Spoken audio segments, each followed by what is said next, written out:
Every faction in Age of Sigmar is getting new rules in the build-up to the new General's Handbook, the Scourge of Ghryan. Today we're looking at the Blades of Korn.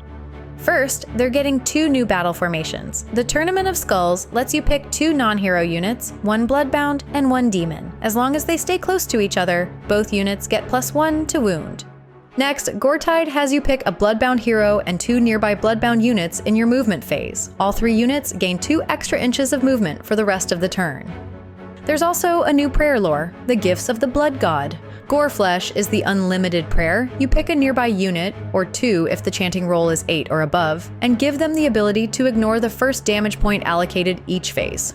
Next, Runes of Loathing gives a nearby Korn unit a 3-up ward against damage from spells, prayers, and manifestation abilities. This prayer can target 2 units on an 8+. Lastly, Gift of Applexi targets an enemy unit within 18 inches and inflicts D3 mortal wounds every time they use an ability that isn't move, charge, or fight. The damage also increases to 3 mortal wounds if the chanting roll was 8+.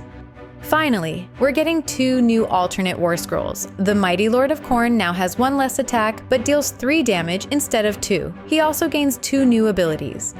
The first is a once per battle ability that can be used in any combat phase for 1 command point if he's in combat. It lets a nearby Bloodbound unit that isn't in combat charge immediately. The second triggers at the end of any turn. If his axe allocated any damage to an enemy hero, on a 5+, that hero is destroyed and can't be replaced.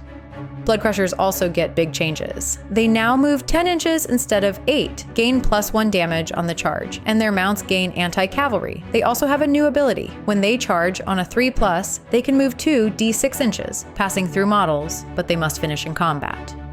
That's everything for the Blades of Korn, so stay tuned for the next faction breakdown.